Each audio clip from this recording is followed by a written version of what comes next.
April 1960, Birmingham, Alabama. 4 a.m.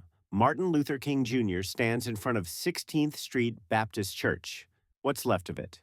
Smoke still rising from the sanctuary, the smell of burned wood mixing with the Alabama humidity.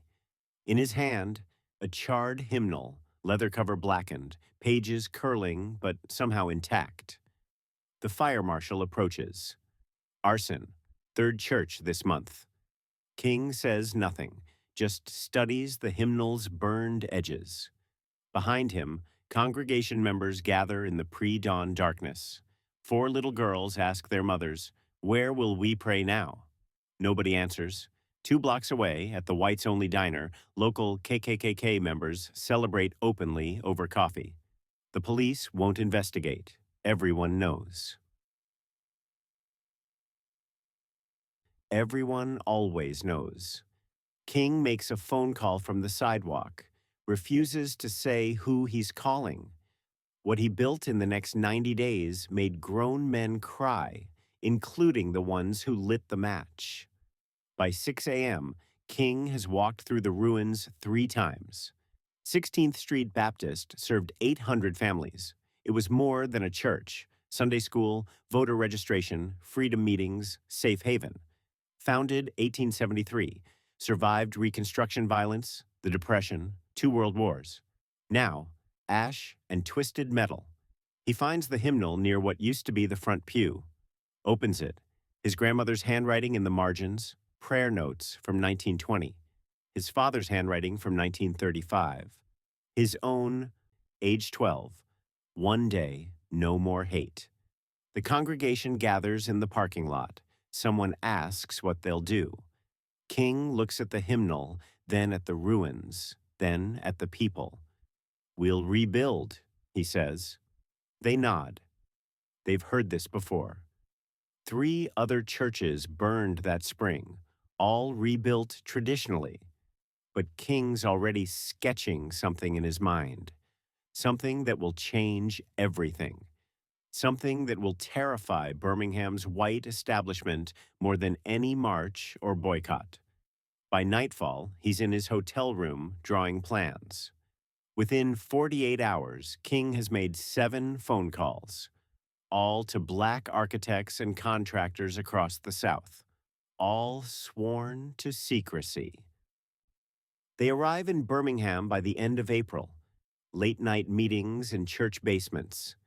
King lays out his vision, not just rebuilding the church, building something unprecedented. An integrated community center.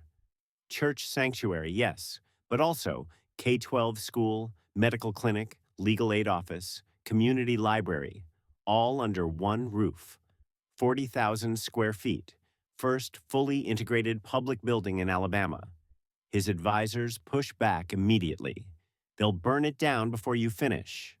King: "They'll try. That's why we build it stronger."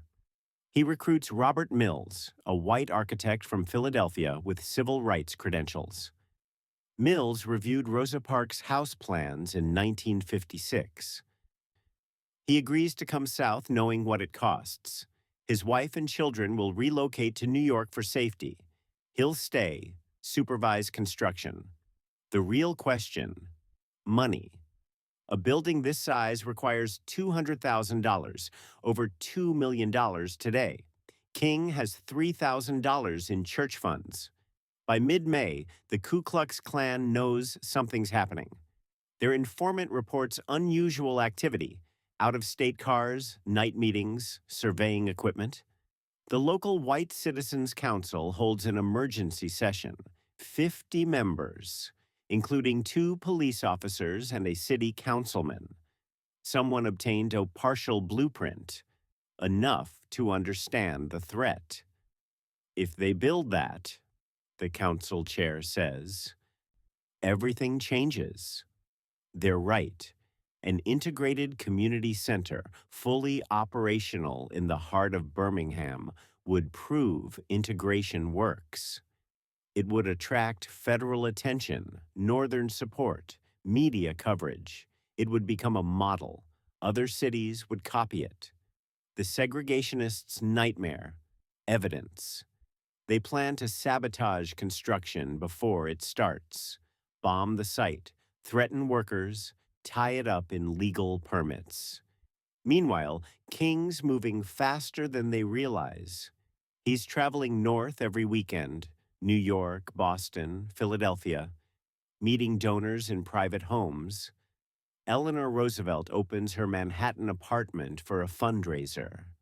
Harry Belafonte organizes a concert in Harlem. Money comes in cash, no paper trail. By June, King has $180,000. June 1960. Construction crews arrive from 5 states. Black contractors who built churches across the South. Carpenters, electricians, masons, some with 30 years' experience. A few white workers come from the North, knowing the risk. They work in rotating shifts, 24 hours. Armed black veterans from World War II and Korea guard the site at night, not looking for trouble, but ready. Local police are told to stand down, federal pressure from Washington after the church bombings. But the KKK is watching, documenting who arrives, who works, where they sleep. Materials delivered in pre-dawn hours. Steel beams from Pittsburgh, concrete from Atlanta, wiring from Chicago. Everything purchased through intermediaries, shipped to multiple locations, assembled on site.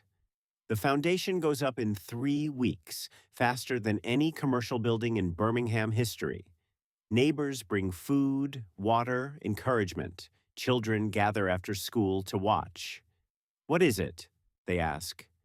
Adults smile, won't say yet. By July 4th, the framework is visible. Even from a distance, you can see this is no ordinary church. The money trail fascinates anyone who looks closely enough. King's fundraising operation that summer rivals any political campaign. In New York, Eleanor Roosevelt personally invites 40 wealthy liberals to her apartment. Each contributes $5,000. She writes personal thank you notes, but keeps no master list. In Boston, a Back Bay investment banker, white, Harvard-educated Republican, wires $25,000 through a church charity. His name never appears. In Philadelphia, black churches collect donations after Sunday services. Small amounts, $5, $10, $20. It adds up to $18,000 in 6 weeks. Harry Belafonte organizes 2 concerts, one in Harlem, one in Detroit. Tickets sell out. He donates the proceeds, $22,000. But the most surprising donors come from Birmingham itself. 5 white businessmen, merchants, lawyers, a dentist contribute anonymously. They see what's coming. Federal integration is inevitable after Brown vs. Board of Education. The sit-ins are spreading. They'd rather control the change than fight it. They meet King in secret through intermediaries. Each contributes $10,000. Their names remain hidden for 40 years until a historian finds canceled checks in an estate sale. The FBI is watching King closely. Hoover's convinced he's a communist. Agents track his travels, interview his associates, tap his phone. But they miss the financial operation entirely. Church donations aren't suspicious. Cash leaves no trail. By August, King has the full $200,000, enough to finish the building, enough to furnish it, enough to staff it for the first year. He keeps one ledger in code locked in a safe deposit box in Atlanta. August 12th, 1960. Midnight. 6 men in KKK robes approach the construction site. They carry Molotov cocktails, glass bottles filled with gasoline, rags stuffed in the necks. They've done this before. 3 churches, 2 homes, 1 school. The formula works. Throw, run, watch it burn, celebrate at the diner. But tonight's different. As they approach the fence, lights snap on. 15 black men step out of the shadows. Veterans, armed with nothing but flashlights and cameras, no weapons visible. The KKK members freeze. Someone shouts, "Get their masks off!" Click, click, click, cameras flashing, faces revealed. One attacker is Jimmy Patterson, son of Birmingham Police Sergeant Bill Patterson. Another is Tommy Wells, who works at the steel mill. A third is cousin to a city councilman. They drop the Molotovs and run. The bottles shatter on the ground but don't ignite. The guards let them go. By 7 a.m., prints of the photographs are delivered to 3 places: FBI field office, Birmingham News headquarters, and the mayor's desk. With a typed note, "Arrest them or we release names nationally." The FBI has no choice. Political pressure from Washington, media attention. 3 arrests by noon, including Jimmy Patterson. Charges: attempted arson, conspiracy. Sergeant Patterson resigns the same day. The other 3 KKK members disappear, probably fled to Mississippi. King arrives at the site the next afternoon, surveys the minimal damage, scorched grass, broken glass, tells the workers they're afraid. That means we're winning. Construction continues. By September, the walls are up. September 1960. The FBI opens an official file. Birmingham Integrated Community Center. Possible communist influence. J. Edgar Hoover personally signs off. He's certain King has communist backers. It's his obsession.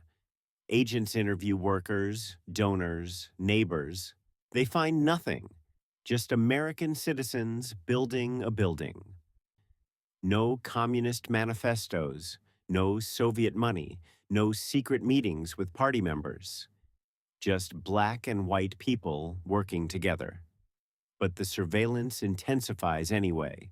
Phones tapped, mail opened, associates followed. One agent, his name stays classified, begins privately sympathizing with the project. He's from Wisconsin, Catholic, 5 kids. He watches footage of the church bombing. He watches white supremacists terrorize black families. He can't square it with his oath to uphold the Constitution. He starts leaking information to King's team, not classified material, just warnings.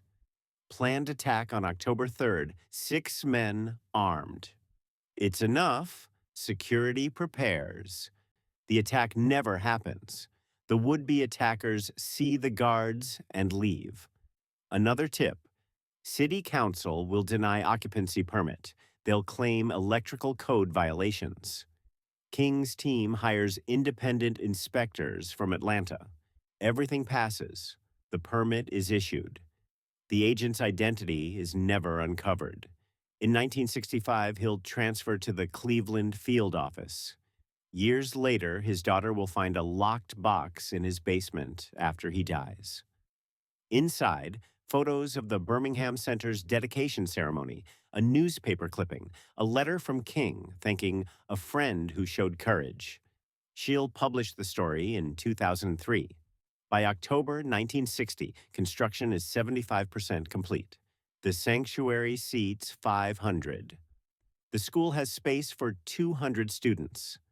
The medical clinic has 2 examination rooms and a pharmacy. The legal aid office has desks for 3 lawyers. The library will hold 5,000 books. The legal opposition proves more effective than violence. Birmingham's city government denies building permits, claims zoning violations, demands environmental reviews. White business owners file injunctions, claiming the building will lower property values.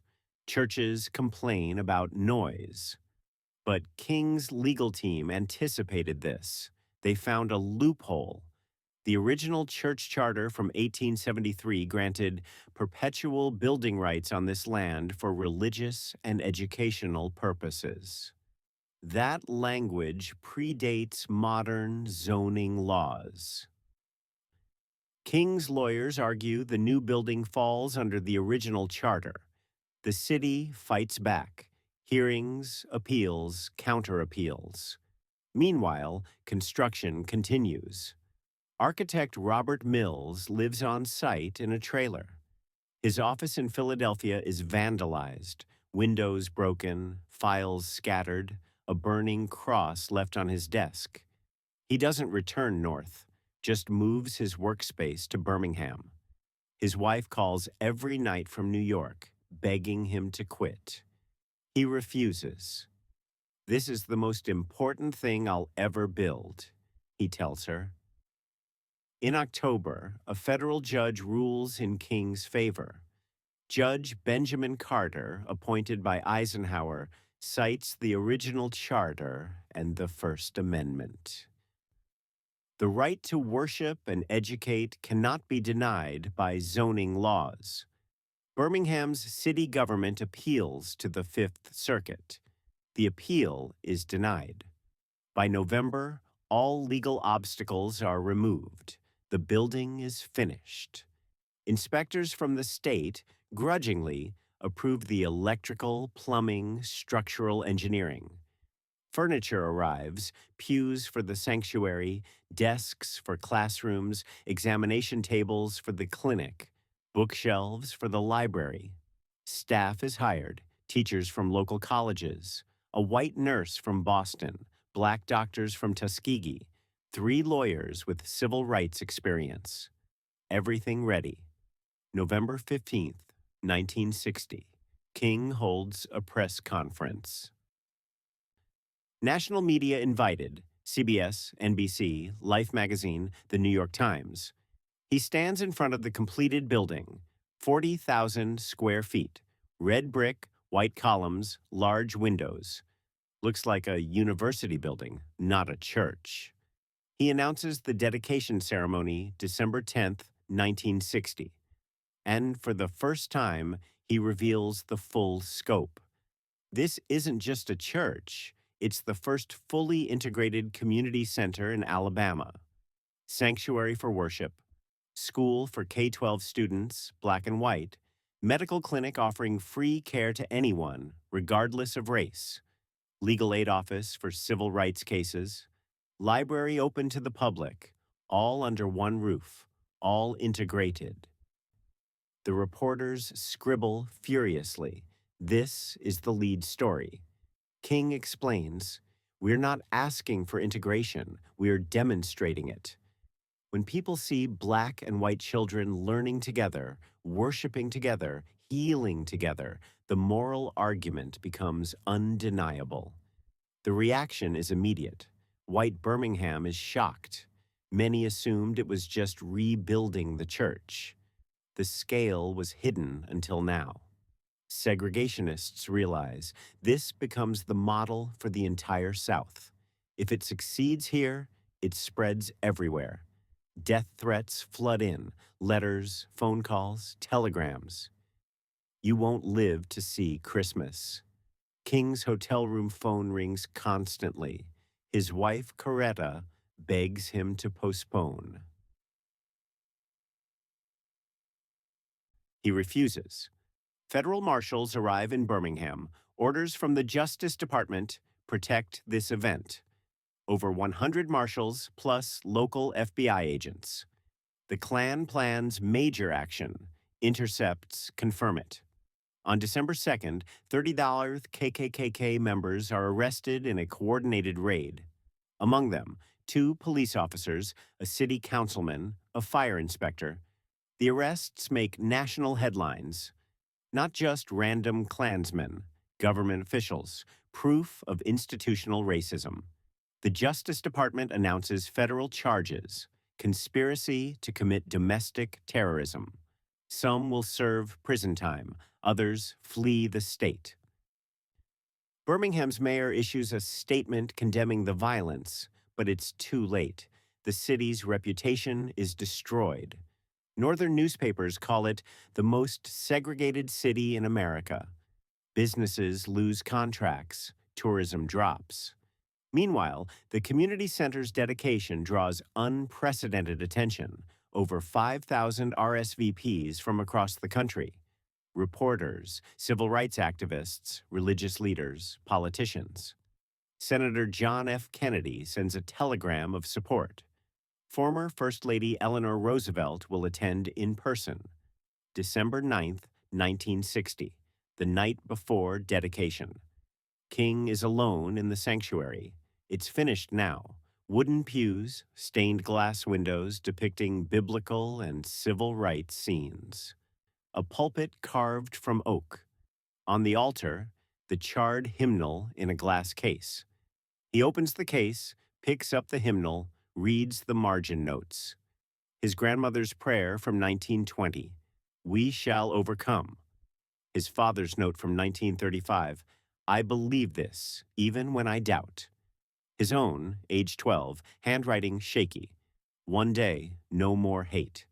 This building is the answer to that prayer. Architect Robert Mills enters quietly. "It's finished," he says. They walk through together. The medical clinic, supplies stocked, examination rooms ready, the school, books on shelves, desks arranged, art on walls. The legal aid office, case files already waiting. Tomorrow the world will see. King places the hymnal back in the case. "This is why," he tells Mills. "This is what we do with the ashes." December 10th, 1960, 9 a.m. The largest integrated gathering in Alabama history begins. Over 5,000 people. Black families from Birmingham and surrounding counties. White supporters from the north. Federal marshals everywhere, but no incidents. Media trucks line the street, cameras rolling. King speaks from the sanctuary pulpit. He doesn't mention the violence, the threats, the arrests. Only hope. This building proves what we can build together. He introduces Robert Mills, the white architect. Mills receives a standing ovation. He's visibly emotional. King introduces the white donors, Eleanor Roosevelt, Harry Belafonte, others. They stand and wave. Then King introduces the staff, black and white teachers, a white nurse from Boston, black doctors from Tuskegee, 3 lawyers with civil rights experience. The sanctuary service is unlike anything Alabama has seen. A black Baptist preacher shares the pulpit with a white rabbi from New York. Both speak. After the service, tours begin. Families walk through the school, children black and white holding hands. The medical clinic opens for its first patients. A white grandmother with diabetes, a black child with a broken arm. Both treated. The legal aid office files its first case, school desegregation in nearby Selma. National news covers everything. CBS Evening News broadcasts footage that night. Walter Cronkite, in Birmingham, Alabama, a new model for integration. NBC follows. Life magazine sends a photographer. Images appear in the next issue. Full spread, black and white children in the same classroom.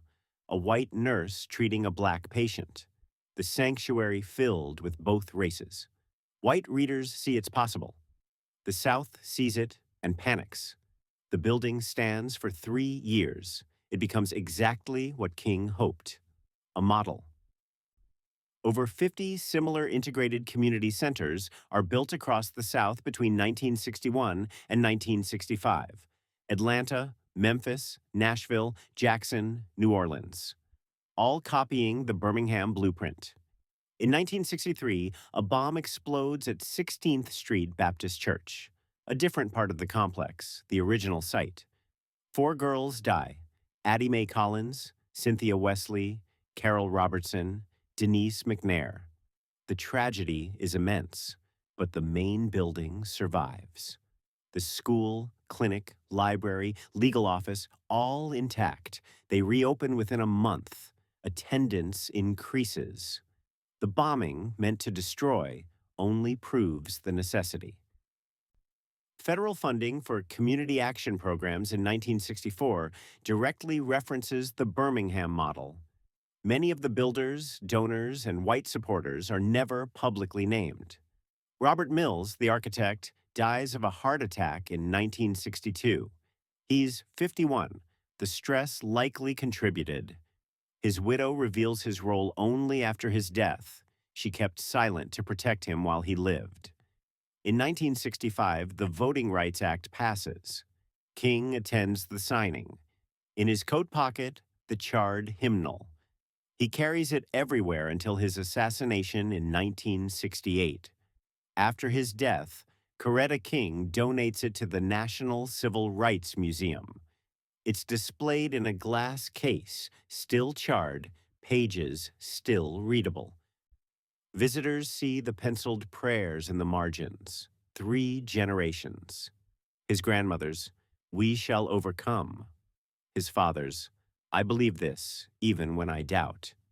His own, age 12, "One day, no more hate." The Birmingham Center operates until 1998, when a new, larger building replaces it. But the original structure is preserved as a historic site. You can visit today. Walk through the sanctuary. See the classrooms, the clinic, the library. See where it started. Some of the original staff still give tours. They're in their 80s now. They remember December 10th, 1960. They remember the first day. They remember what everyone said was impossible. They remember proving them wrong. Today, the charred hymnal sits in Memphis. The National Civil Rights Museum, built at the Lorraine Motel where King was killed. The hymnal is in a climate-controlled case. The pages are fragile now, but the handwriting is still visible. His grandmother's elegant script, "We shall overcome." His father's bold letters, "I believe this, even when I doubt." His own, a child's handwriting, "One day, no more hate." The museum label reads, "Recovered from 16th Street Baptist Church fire, April 1960. Carried by Dr. Martin Luther King Jr. for 8 years." Inspired the Birmingham Integrated Community Center. Visitors stop, read, some cry. They understand. The hymnal that survived fire became the blueprint for what fire couldn't destroy. That's the story. That's what he built. That's what remains.